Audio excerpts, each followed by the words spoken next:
What is up, crypto hackers? Welcome back to another episode of Hack Crypto, where we hack our cryptocurrency and blockchain education. If you guys are brand new here, we talk about everything NFTs, crypto, and blockchain projects in general. If that sounds good to you, be sure to subscribe with that notification bell. Smash the like button if you like the video that I'm going to be going through today, because it really helps the algorithm show this video to more people. Now, in today's episode, I'm sitting down with Richard Lee. He is the CEO and founder of 4K. 4K is a platform that's allowing people to bid in an auction format for physically backed NFTs. Now, this is a really emerging and fascinating space. I've been following it very closely over the past year or so. And I interviewed, I think it was Eric Voorhees' father on this channel about diamond-backed NFTs, probably early last year. I want to say it was when that was, but definitely check the channel for when that interview took place. But in this episode, Richard talks about these physically backed NFTs with sneakers, watches, and various types of stores of value.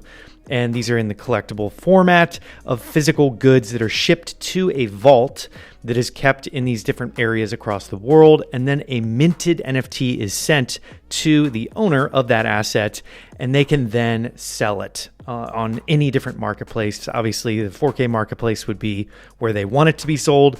But this is a really great concept, and it is opening up this new world that Richard touches on, where it reverses the physical and digital world, where he was giving the example of crypto kitties, where people are going to have a farm of physical kitties that are backed by the digital crypto kitties, which I thought was a great comparison there.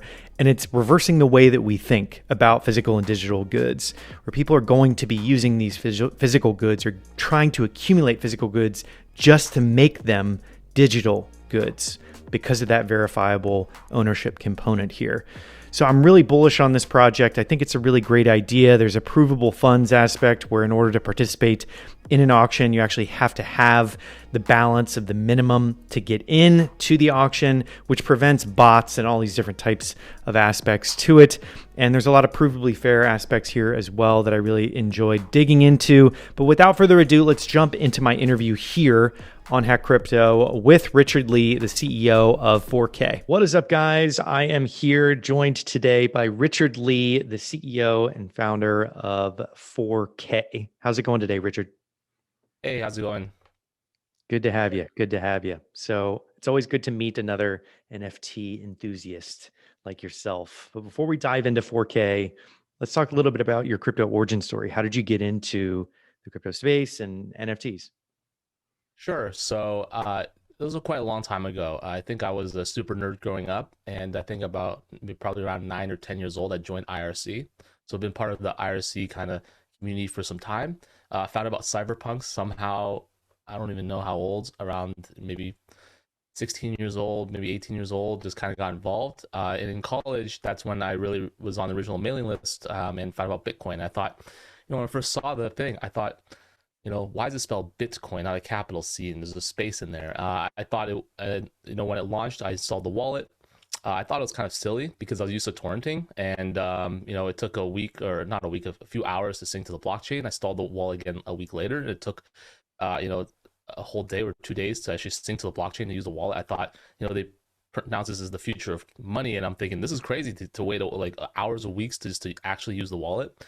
And so since then, I started mining, CPU mining, GPU mining, FPGA mining, or block eruptors, if people know what I'm talking about. Bought into ASICs and used to go to the meetups. Kind of was there for every single exchange kind of happening. Cryptseed, Bitfinex, BTC, Poloniex, you name it, Mt. Gox, been there. And so really been in that community for a very long time. We used to be extremely active on the forums, and was around when Satoshi used to actively post on the forums. Cool. That's awesome that you were around during the Cryptsy days. I've talked to like a couple other creators out there like Crypto Blood, and we've talked about the days of Cryptsy and Mt. Gox and all that craziness, fun times of Bitcoin talk and whatnot. So you were in pretty early. You got to experience that rough ride, we could call it, in the early days when everybody just kind of imploded on Twitter after the Mt. Gox hack. So what led you into NFTs? Right. So I think as early as 2013, after Mt. Gox, I was thinking, when colored coins really came out, I was thinking, well, what if you could IPO yourself? Like, you launch your own token, you have a fixed emissions curve. I'm a lawyer. I emit, 2 tokens per week. You can redeem one of my tokens for 1 hour of my time. I can trade one of my tokens for 3 of my gardener tokens and get my lawn mowed. And so, the notion of NFTs has always kind of been there in the background, and it wasn't really, the actual standard or actual symbolic notion of an NFT was not invented back then.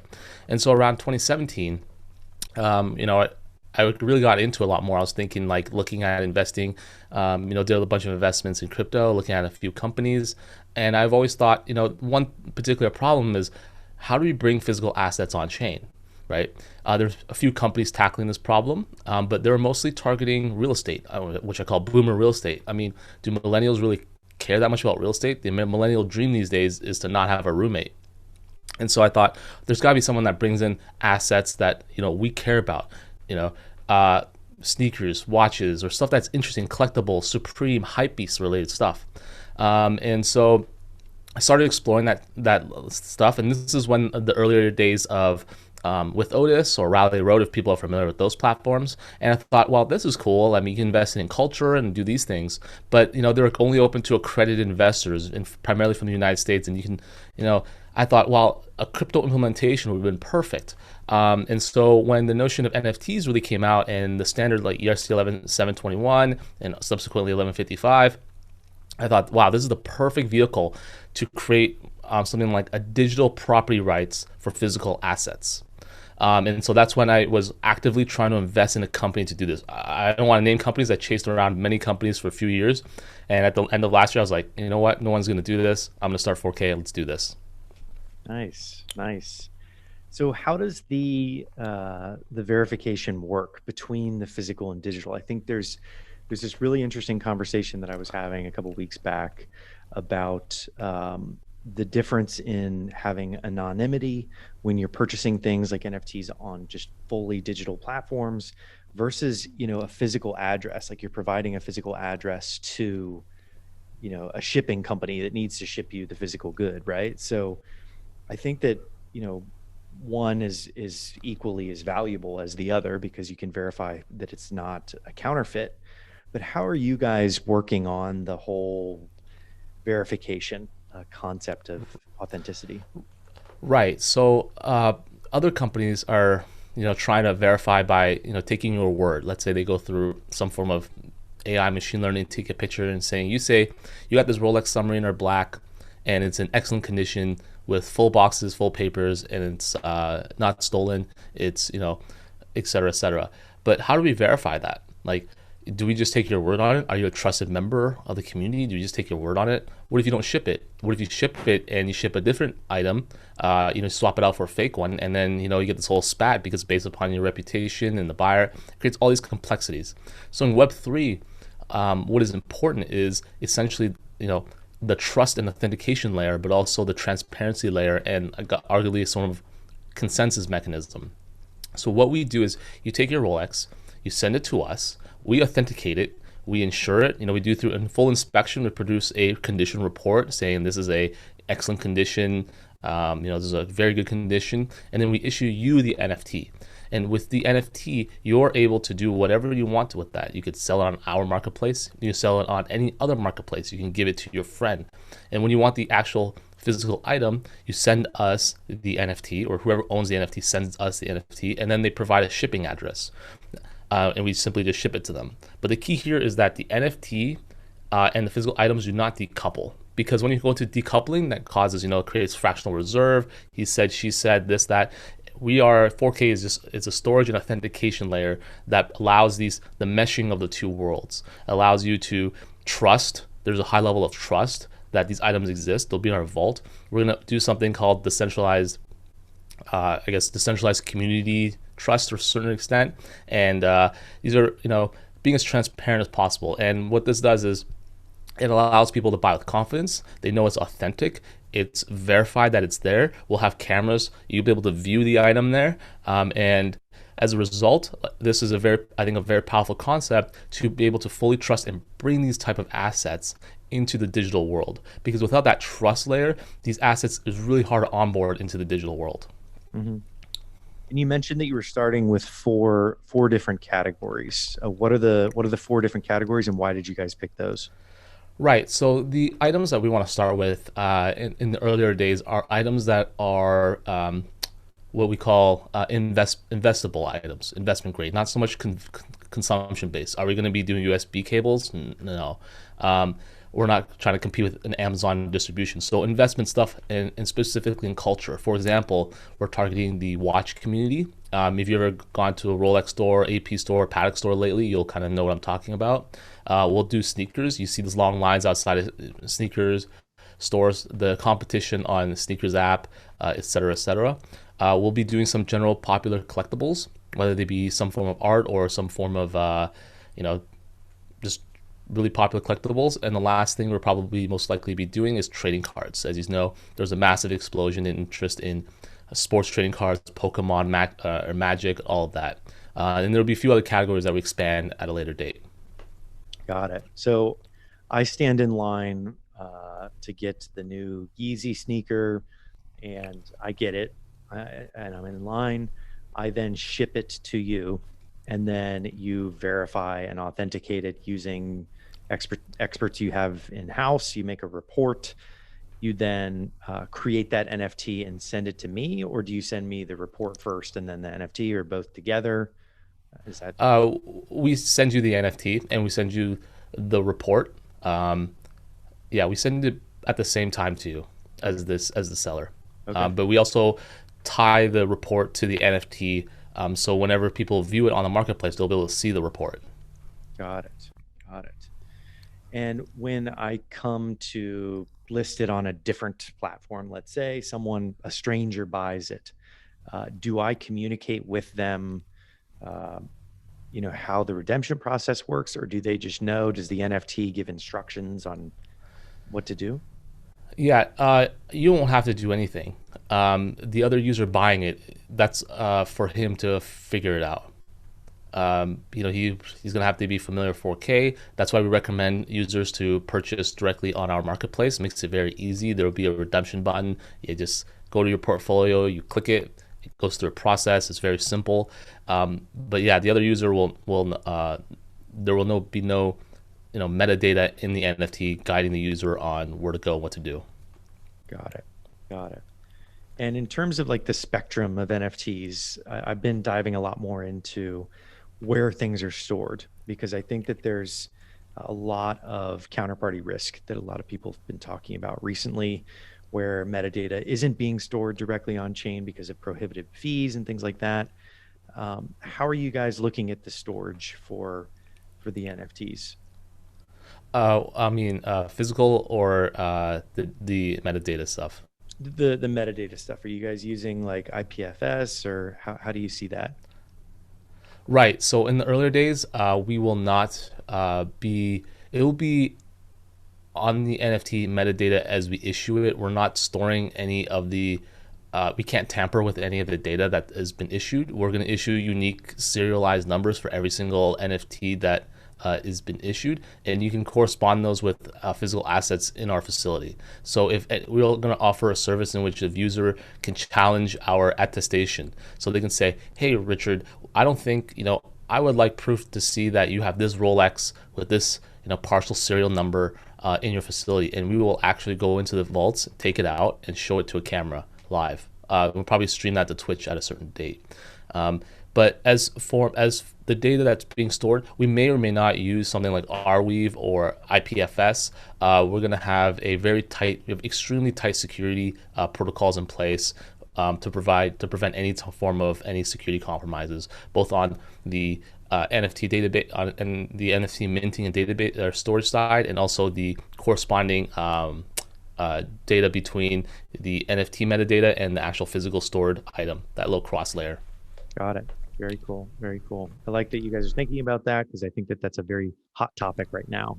Because a lot of people like using OpenSea, I think it was, got all their images changed, which was kind of a scary way it played out there. Right. Yeah. To us is ultimately our first goal is to really build trust. Like, Mhm. we're a Web3. I'm a Web3. I'd say, crypto Web3 native person. I kind of have a good idea of what it takes, and it will take time. It's not going to happen overnight. We'll be patient. We do everything by the book. We're going to do it right. We're not going to do anything, crazy. Everything will be audited as well, and it's fully transparent with our ecosystem and community. And this is the only way to build something that, a large scale peer-to-peer marketplace. Mhm. Yeah. So what stage are you guys at now, in terms of like your team?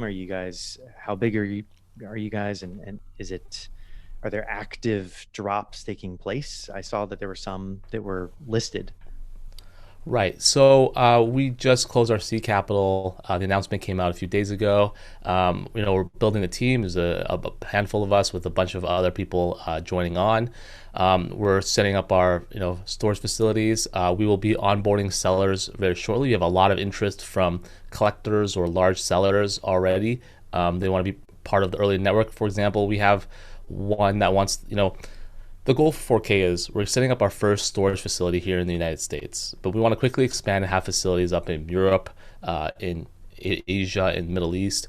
We can kind of use the free ports. I think that'd be pretty fun too. And for example, we already have people that are interested in the community that want to be the first storage facility provider in the Middle East or even in Asia as well. So it's really on getting some of that. What we have right now is we're doing these drops as a promotional event to kind of get people familiarity with, receiving an NFT that represents the physical good, and they're able to redeem that NFT or be able to sell it on our marketplace that launches at the end of August. So if you go to the site right now, you can sign up. It's free.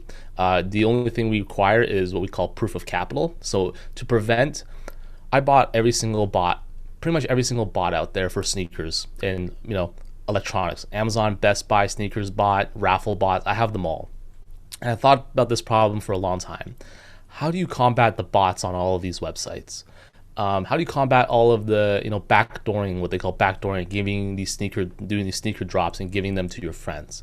Well, we do it on chain. Well, we do use the hash. It's not technically fully on chain, but we use the hash.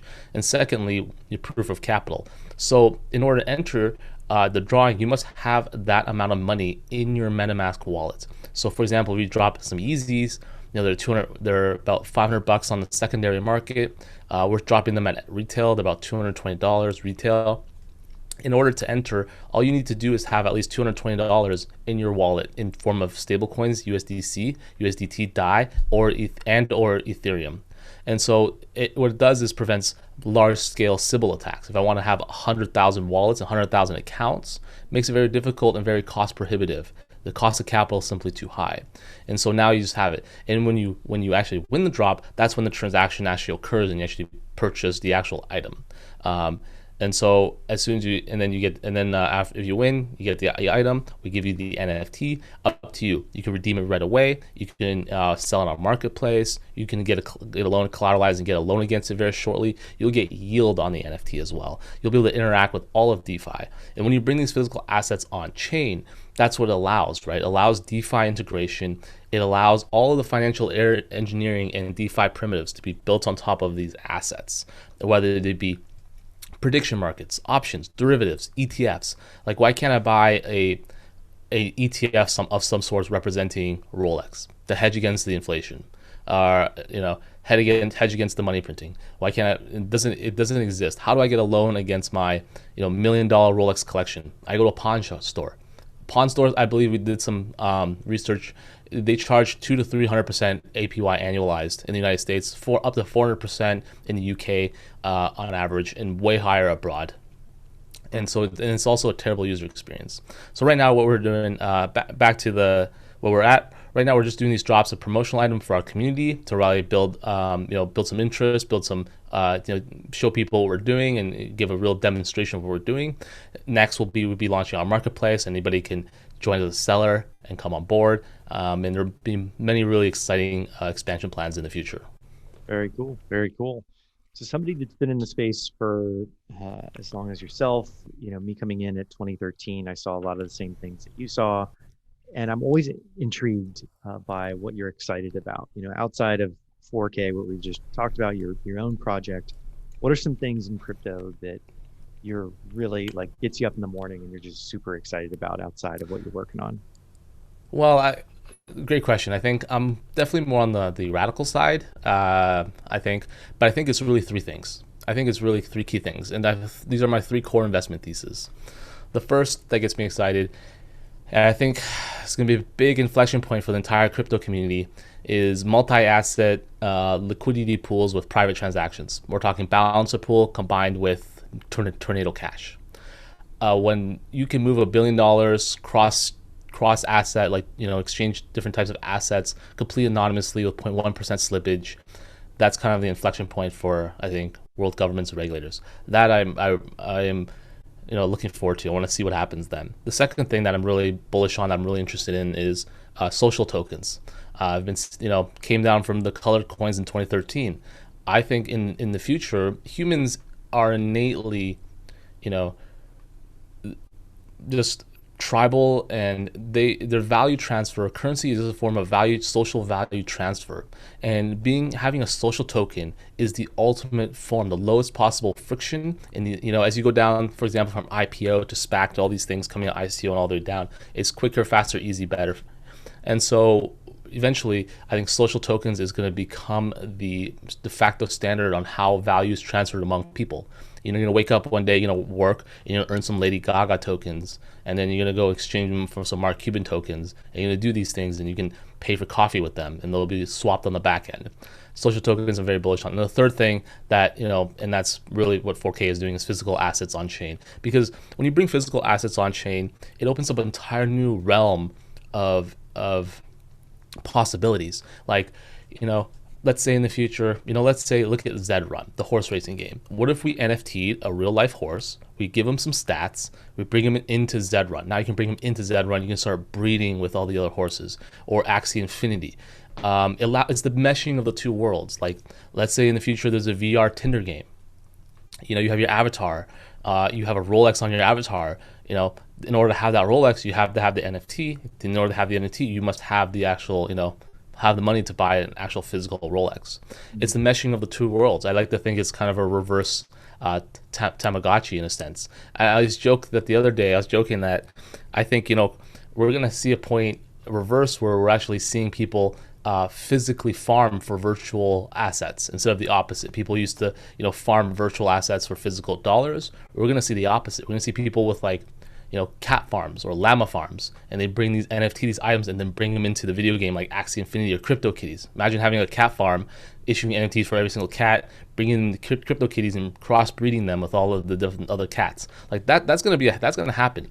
So the NFTs really represent, an aggregate represent three things to me. First is digital art. I think that's the big category that everyone's really targeting. That's what all focuses on. The second one is metaverse. Think of Decentraland, think of stuff like that. I think we're just really early there, but that will definitely come. And the third thing is what 4K is doing, really representation of physical assets. And I think when that meshing of that bridge gets built, just think of the possibilities, right? You get your Michael Jordan rookie card, you have the physical version, bring it into NBA Top Shot. You get special abilities, special moments into video games. You can bring all these things in. You get a special, it opens up a whole new arena of possibilities that otherwise did not exist. And that's what, gets me, these three things are really what gets me excited.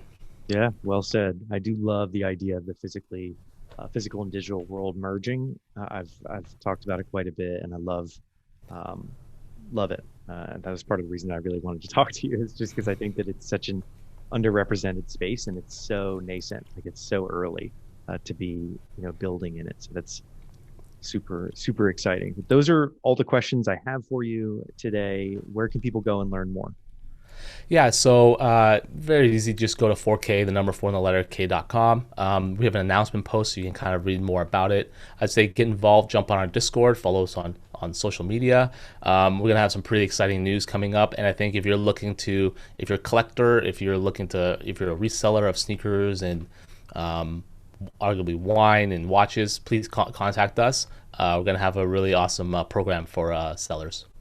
Awesome. Thanks so much for coming on the show, Richard. Thanks, Steve. That is it for my interview with Richard Lee, the founder and CEO of 4K. Had a lot of fun talking through the physical and digital merge with NFTs. It was such a cool mind melter when we're talking about buying physical goods and farming physical goods just to make them digital and put them online with that NFT backed by. So it's really, really an interesting, deep concept.